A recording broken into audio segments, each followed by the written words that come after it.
እንኳን ለአዲስ ኪዳኗ ሐሙስ በሰላም አደረሰን። ምሴተ ሐሙስ። አምላካችን መድኃኒታችን ኢየሱስ ክርስቶስ ሰው ሆኖ እንደ ሰው ከብቻዋ ከኃጢአት በቀር ሁሉን አድርጎ ሰርቶና አከናውኖ በስተመጨረሻ የመጣባትን በብዙ ድካምና ውጣ ውረድ ለሰው ልጆች በደልና የኃጢአት ክፋት በምትኩ ካሳ አድርጎ የሚያቀርባትን ፍጹም ተወዳዳሪ ተገዳዳሪ ተወራራሽ ተቆራራሽ የሌላትን ብቸኛ ፍቅሩ ሊሰጠን አንድ ዕለት ብቻ ቀረችው።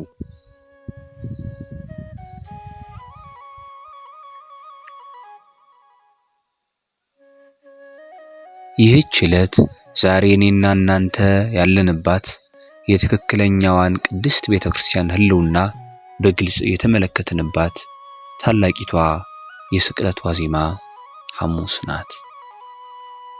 ጸሎተ ሐሙስ። ይህች ዕለት ስሞቿና ክብሮቿ ብዙ የሆኑላት ተከብራ ያስከበረችን ክብር ዕለት ናት። ይህች ዕለት ጸሎተ ሐሙስ፣ ዕለተ ምስጢር ወይንም የምስጢር ቀን፣ ዕጽበተ ሐሙስ፣ የአዲስ ኪዳን ሐሙስ፣ ምሴተ ሐሙስ፣ የነጻነት ሐሙስ በመባል ትታወቃለች። ጌታ ስለጸለየባት የጸሎቷ ሐሙስ፣ ከአምስቱ አዕማደ ምስጢራት አንዱ ሥጋ ወደሙ ስለተመሰረተባት ስለቀረበባት የምስጢር ቀን፣ አዲስ ኪዳን ስለተመሰረተባት የአዲስ ኪዳኗ ቀን ወይንም የአዲስ ኪዳኗ ሐሙስ፣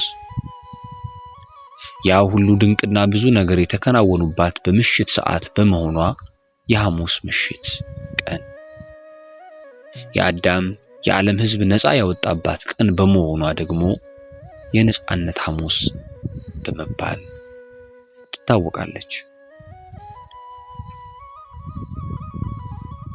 በዚህች ዕለት 3 ታላላቅ ነገሮች ተፈጥረዋል። 1. በትህትና የሆነ የእግር ማጠብ። 2. አንዴ ተሰርቶ ለዘላለም የሚጸና የሚቀርብ እራት። 3.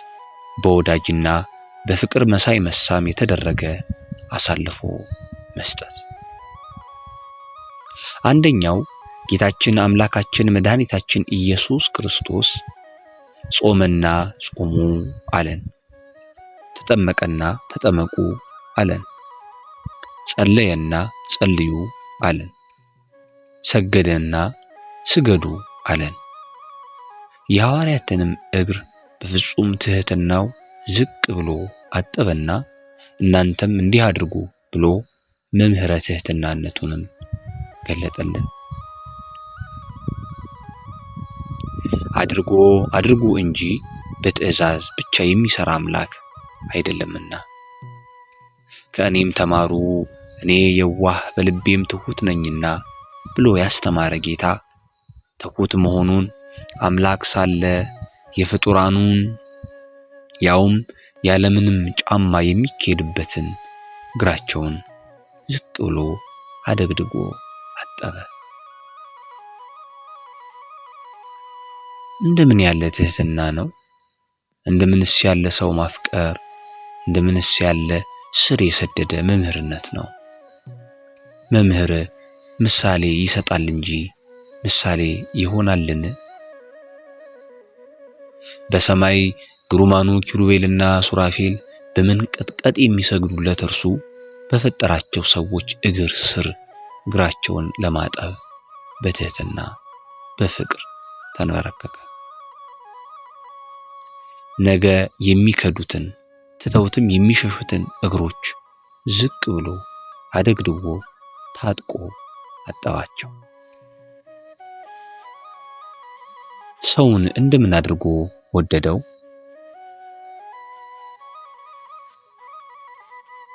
ምስጢሩና ትርጉሙ እንዲህ ነው። ክህነታቸውንና መምህርነታቸውን በትህትና እንዲጀምሩ ሲያስተምራቸው፣ ሲያጥባቸውም እንዲህ ካላደረጋችሁና በትህትና ማገልገል ካልተቻላችሁ ከእኔ ጋር ኅብረት የላችሁም እያለ አጠባቸው። ሲያጥብም የይሁዳን እግሮች ጭምር ሳይሰቀቅና ሳያሳቅቅ አጠባቸው። ከነገ ቀድሞ አሁን በኋላ ከሰዓታት ማለፍ በኋላ እንደሚከዱትና ወርደው እንደሚያስዙት እያወቀ በፍቅር አጠባቸው። ሁሉ ነገሯ ውብ የሆነችው የአማናዊቷ ኢየሩሳሌም ምሳሌ ምድራዊቷ መንግስቱ ቤተክርስቲያን ይህን ውብ ምስጢር እንደ ሸማ አስውባ እንደ ጠርቅ አንከብላ አሳምራ አስጊጣ ለእኛ ለልጆቿ ውብ በሆነ መልኩ እንዲህ ታስረዳናለች። እግር የሚያጥቡት በዕለቱ የክርስቶስ ምሳሌ ሆነው የሚቀርቡት እናንተም ለታናናሾቻችሁ እንዲህ አድርጉ ብሎ ባዘዛቸው ሐዋርያት ተገብተው የሚመሰሉት ካህናት አባቶቻችን ናቸው። ሲያጥቡንም በወይራና በወይን ቅጠል ነው። ይህም ረቂቅ ምሳሌ ያለው ምስጢር ነው። ወይራ ጽኑ ነው፣ ክርስቶስም ሊቀበለው ያለው መከራ ጽኑ እንደሆነ ያመላክተናል። የወይን ቅጠሉም ክርስቶስ ይህን ዓለም በከበረ ደሙ ፈሳሽነት እንደሚያድነው ቃል ገብቶም እንዳዳነው ለማጠየቅ ነው። ነገር ግን ይህ የሕጽበት ሥርዓት የብሉይን ሥርዓት መሠረት አድርጎ የአዲስ ኪዳን ሥርዓትን የመሰረተባት ለየት ያለች ምስጢራዊ ቀን ነው። ይህችውም የብሉይ ኪዳኗ ሥርዓት የአይሁድ ፋሲካ ናት። ይህ የአይሁድ ፋሲካ ነገር በኦሪት ዘጸአት ምዕራፍ 12 ቁጥር 11 ላይ በተቀመጠው ሕግና ደንብ መሠረት አይሁድ የሚያደርጉት ጥንታዊ ሥርዓት ነው። ጌታ ግን ይህንን ኪዳን ራሱን መስዋዕት ባደረገበት ለአዳምም በማይሻር ኪዳን በመሰረተው በዚህ ኪዳን አጸናት። በአባትነት ፍቅሩና ጠብቆቱ መንፈስ ቅዱስንም በመላክ አጸናው። በዚህም ዕለት የአዲስ ኪዳኑ ሐሙስ በመባል በዚህም ምክንያት ይታወቃል።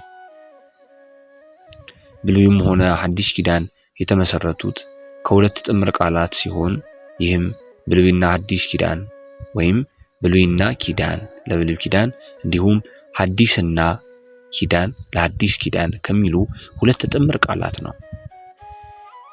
ለዚህ ትረካ ኪዳን የሚለውን እናስቀድምና ወደ ዋናው ቅጥያ ፍቺ እንውረድ። ኪዳን ማለት ውል፣ ስምምነት በሁለት አካላት መካከል የሚደረግ የመተማመኛ ቅጽ እንደማለት ነው። ቀጣይ የሚሆነው ትርጉምም የብሉይና የአዲስ ፍቺ ነው። ብሉይ ማለት ያረጀ፣ ያፈጀ ወይንም ያለፈበት ማለት ሲሆን አዲስ ማለት ደግሞ አዲስ፣ የታደሰ፣ የወቅቱ፣ የጊዜው እንደማለት ነው።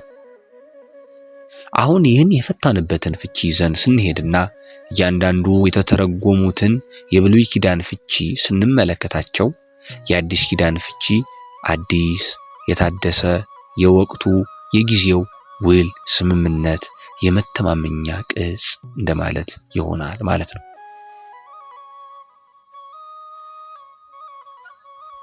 አሁን የምንነጋገርባት ዕለት ምሴተ ሐሙስ ከላይ እንደገለጽነው በሌላ ስም የአዲስ ኪዳኗ ሐሙስ ትባላለች ካልን ይህች አዲስ ኪዳን የተመሰረተችባት የመጀመሪያዋ ዕለት በመሆኗ ነው ማለት ነው።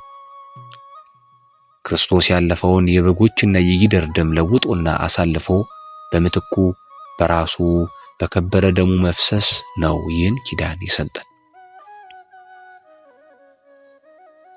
ማለትም በሌላ ከፍ ባለ ዶግማዊ አገላለጽ የአዲስ ኪዳን ኪዳኗ ወይንም ውሏ ራሱ ሥጋ ወደሙ ወይንም ቅዱስ ቁርባን ነው ማለት ነው። ይህንንም ቃል በቃልም በሉቃስ ወንጌል ምዕራፍ 22 ቁጥር 20 ላይ ይህ ጽዋ ስለ እናንተ በሚፈሰው በደሜ የሚሆን አዲስ ኪዳን ነው በማለት ራሱ የሕይወታችን መስራቹ ሕይወታችን ክርስቶስ ተናግሯል።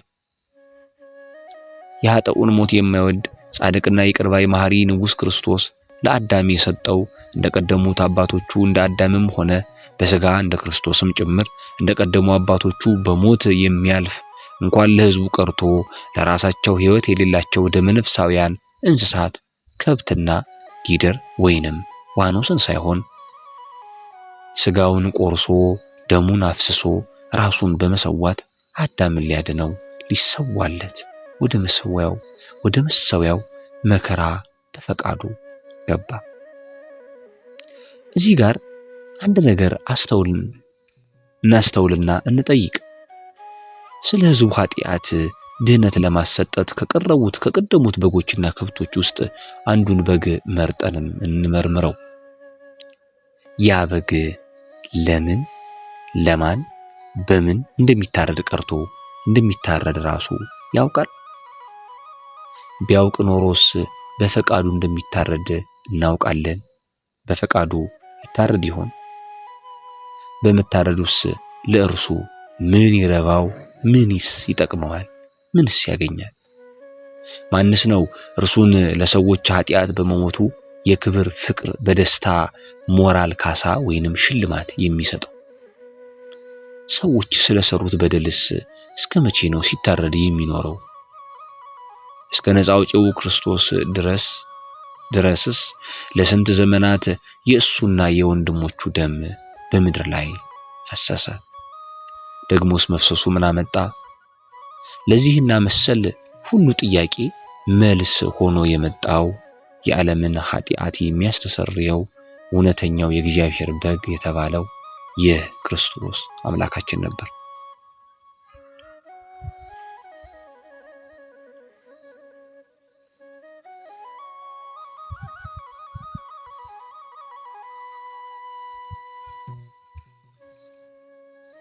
እስኪ እናስተውለው።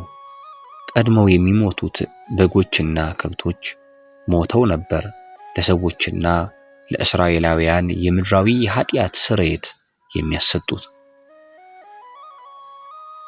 ክርስቶስ የመሰረተው ይህ የማይሻረው የማያልፈው የማይለወጠው የአዲስ ኪዳኑ መስዋዕት ሥጋውና ደሙ ግን ቀድሞ ባለፈችው ኪዳን ላይ ከሞቱት ጊዜያዊ ስርየት እንዲገኝ አድርጎ የፈጠረው ራሱ አምላካችን መድኃኒታችን ሕይወታችን ጌታ ክርስቶስ ሕይወት ሆኖ የሚሰዋበት ሕይወት ሆኖ ሕይወትን የሚሰጥበት መስዋዕት ሆኖ ቀረበ። እነዛ በብሉይ የተፈጸሙት ታሪኮች በሙሉ ለዘላቂውና ለአማናዊው መስዋዕት ናሙና ነበሩ።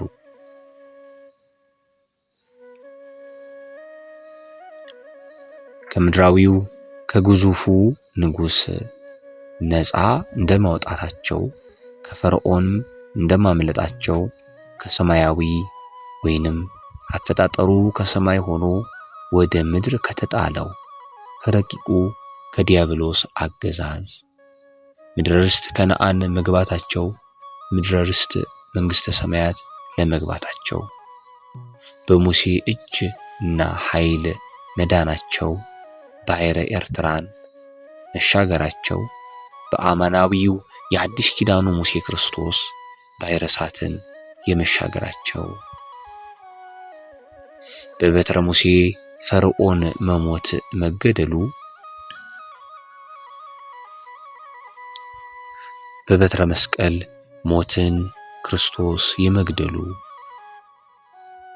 የወጡበትን ድል መታሰቢያ ማድረጋቸው እኛ ከክርስቶስ ፍቅር የተነሳ ክርስቶስ ጥንት ጠላታችንን በዕፀ መስቀሉ ገድሎ አሸንፎ እኛን ልጆቹን ያዳነበትን ዕለት ስቅለቱንና ትንሣኤውን የማክበራችን አማናዊ ምሳሌ ነው።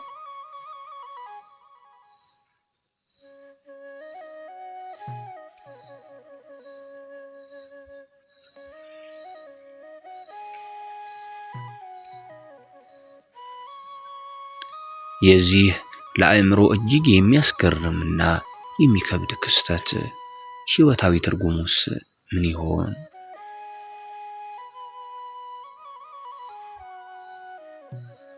አንደኛ ትህትና።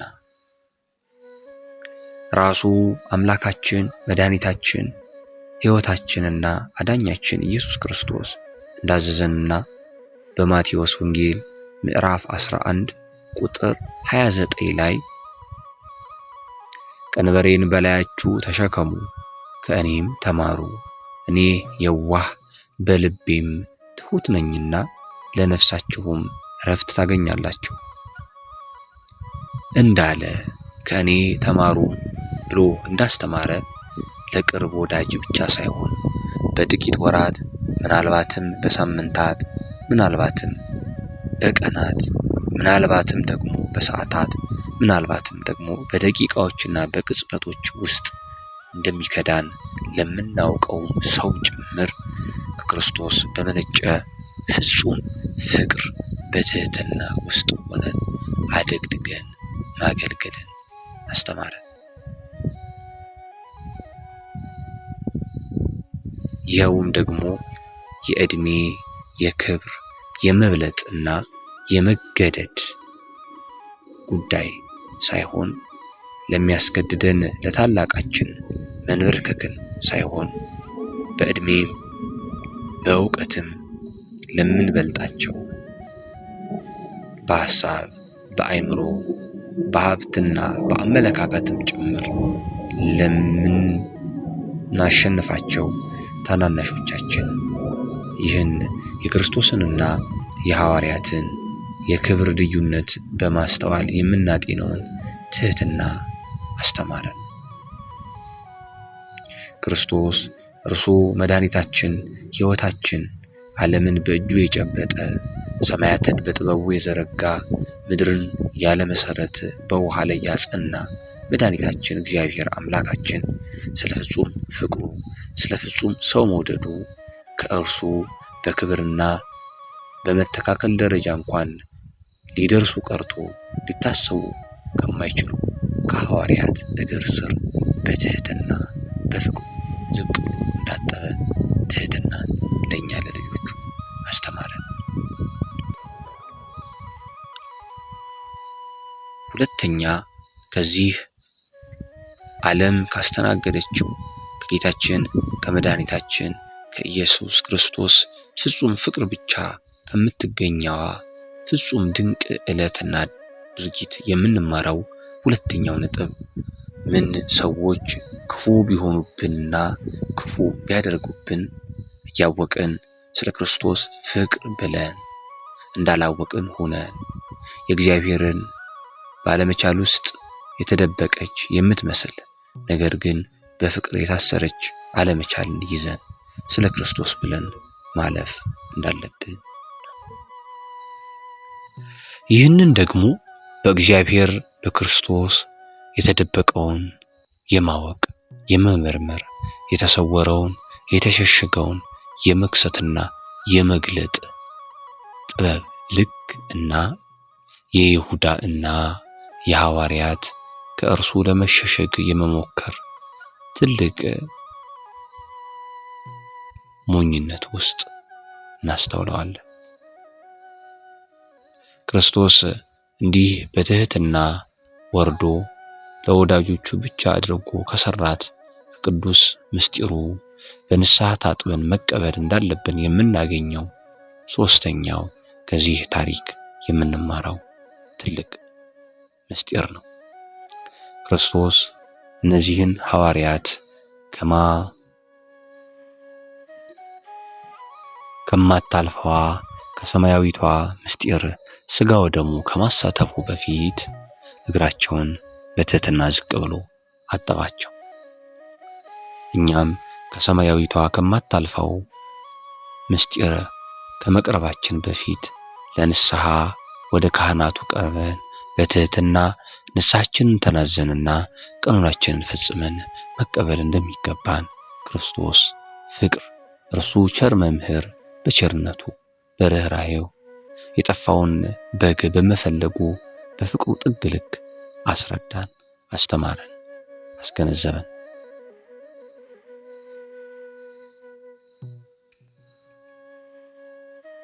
አምላካችን መድኃኒታችን ኢየሱስ ክርስቶስ ከምንም በላይ ስለ ፍጹም ፍቅሩ እንዲያ እየወደደን በጠላትነታችን ልክ ሳይሆን በሱ ሰውን የመውደዱ ጥግና ስፋት ልክ እኛን ባሮቹን በፍቅሩ በትህትናው ጎበኘ።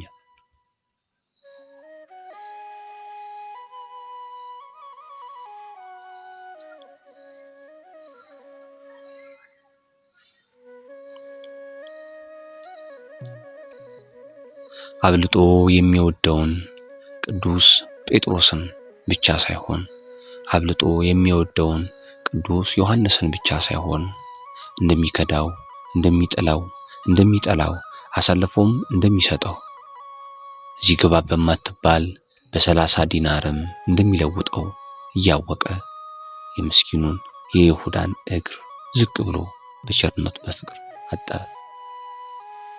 አሁን ድረስ በሚወዱት መከዳትን፣ በሚያስቡት መረሳትን፣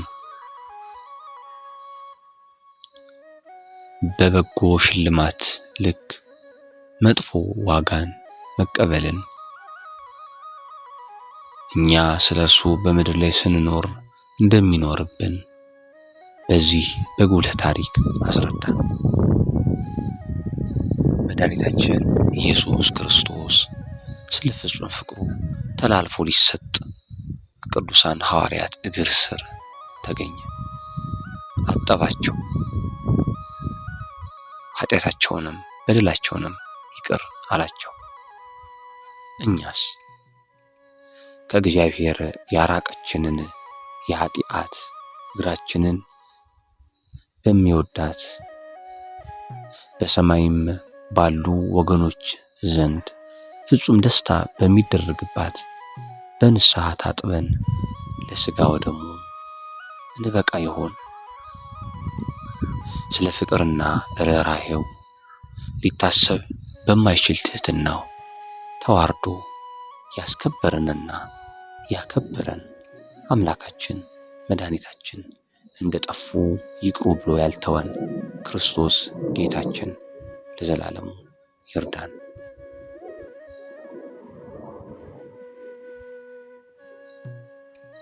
ወስብሐት ለእግዚአብሔር።